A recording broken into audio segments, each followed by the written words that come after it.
Akasvani Imphal Moirangthem Ibehaibi Pau Pajari Ahanbada Maruiba Pau Manipur State Transport ki driver sing amadi conductor singi numit humni chathagadaba refresher course ngasidagi hokre security akanba sexual thoranga loinana nomada changdraba yadabu potlam sing puba gari chamagani pan Imphal tamna pusilakli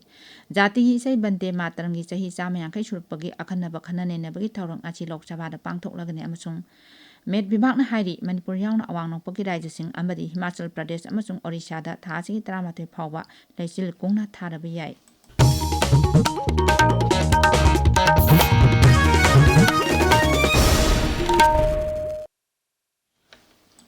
Manipur State Transport ki driver sing amadi conductor singi oiba refresher course Imphal East Jilla ki top Dusera da leiba ID TRC da ngasidagi hokre nimit humni subna chathagadaba course hokdokpagi thoramde Additional Chief Secretary Anurag Bajpai Transport Director Khumanthem Daina Deputy Director Transport Samson Huidrom Saruk Yari thoramadu da Additional Chief Secretary Anurag Bajpai hai Rajya ki transport ki driver sing amasung conductor singi oiba free refresher course asi pangthokpagi maru oiba marum kya marum lei Rajya si da miyangi sathok Chingi maru ebo upai oiriba transport ki mapangal kangkhatnaba haibasi sarkar gi chapchaba phirepni masina rajya sigi miyam gi mapung oiba gari lejadaba misa miyam gi chathok chachinda sel changdana mafam amadagi amada chatnabagi upai adu piri Shri Anurag na hai In a state like Manipur, where the government transport system symbolizes stability, discipline, and public confidence, investing in human resource development is essential, and that is what we are doing now. These training programs will build a more professional, motivated, and service-oriented workforce, a workforce that carries the trust of the public every single day. I want drivers and conductors of Manipur, as I have seen in other countries, so polite, so service-oriented, very responsible. I want our drivers to be like that. Let us continue working together to build a transport system that is safe, reliable, and truly citizen-centric. Thoramasigi ngasi hawdokpa numiki technical session da traffic regulation science and penalties hai hiram da DTO Thobal Hemchandra Irengbamna wangangani motor vehicles mechanism their functions and troubleshooting amasung road safety and drivers responsibilities for safe driving hai hiram sing asidana mathangchina DTO Imphal West KS Rajib amasung IDTRC Manipur gi member secretary Shanti Kumar Nauremna wangangani Rajya sida nomada changdraba yadabu potlam sing puba gari sing security gi akanba sexual thoranga loinana makha tana ngasi ju Imphal tamna pusilakli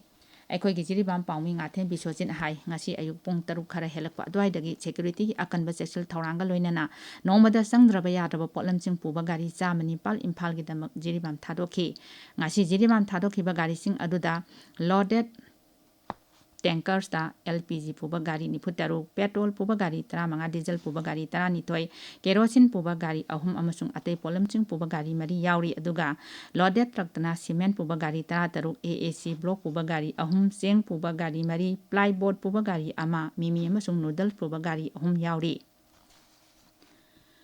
Imphal East Jilla ki lamlai kendagi manung chana sawombungda leiba SDO office complex ta ngasi Manipur Fire Service ki fire substation ama ngasi sangakre thoramaduda lamlai kendagi MLA Khongban Tabam Ibomcha Manipur Fire Service ki director L Nabachandra masung Imphal East Jilla ki deputy commissioner Dr Nivedita Lairen Lakpam yauna mari leinaba vibhag sing ki makok thongbo official sing amadi staff sing saruk yakhi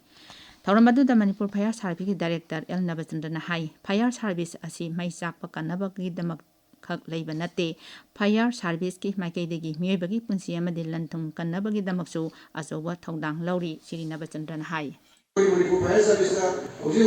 mi zani go 70 80 mutani ko na place all Manipur na nei station me am pulaga adare yam barati adare ko na kayo utai ko na theory mai ko station ji असुकी बदी यामन लगा अरे कोई laser में भी मंगा करा दूँगा कोई अवेयरनेस भी हो लोकेलिटी सिंग कोई विलेज फायर सेफ्टी कमिटी से मरी अधूरी मकोकना कोई स्टेशन तो हो गई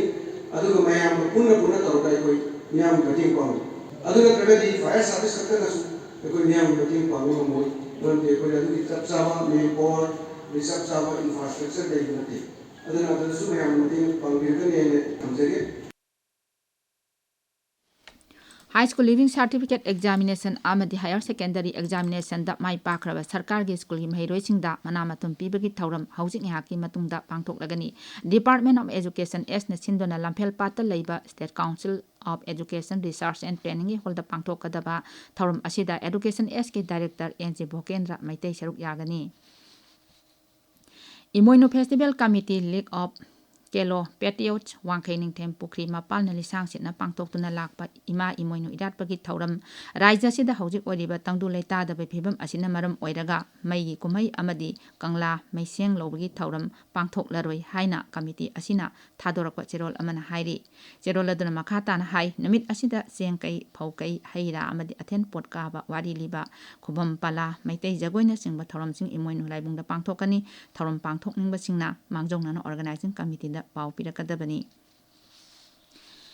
Manipur gi sing amasung tampaki tongan ba mafam singda raija police na pamdaba ain kaiba thokdok sing thoktana ba lokhatpa yaba sexual thorang sing lepaletana lokhati. Manipur police ki control room gi paun hai sangai festival da saruk yaruba lila party amadi atai nat ki thorom da saruk yaruba singbu ki han khangan ba amadi miyam dagi namduna sel khaibra chenaba tongan ba lalo lup sing gi kadan mari security force na phare.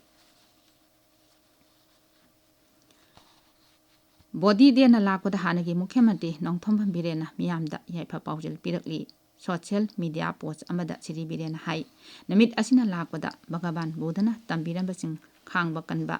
nonggi santi amasung achumbagi wakhalona chingba kaya adu ikoida amung hana ningsing hali mahakna piramba paujil sing aduna ingba tapa kanglu phurup singi marakta amatta oibagi mapangal amadi apunba Manipur amagidamak lamjingba oirasanu tabiriba pawasi Akashbani Imphal dagini.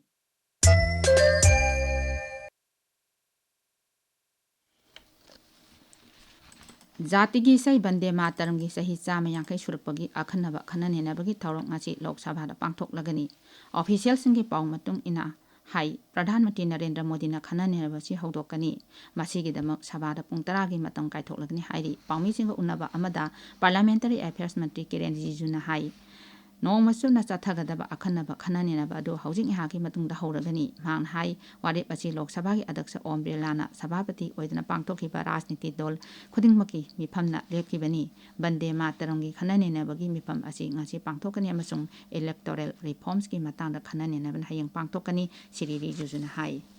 There will be a special discussion on 150th anniversary of national song Vande Mataram on Monday. The discussion will start at 12 noon and will go on for the full day. On Tuesday, the 9th December, there will be discussion on election reform. And my special appeal to all the opposition party members to cooperate fully and also to enrich the parliamentary proceedings.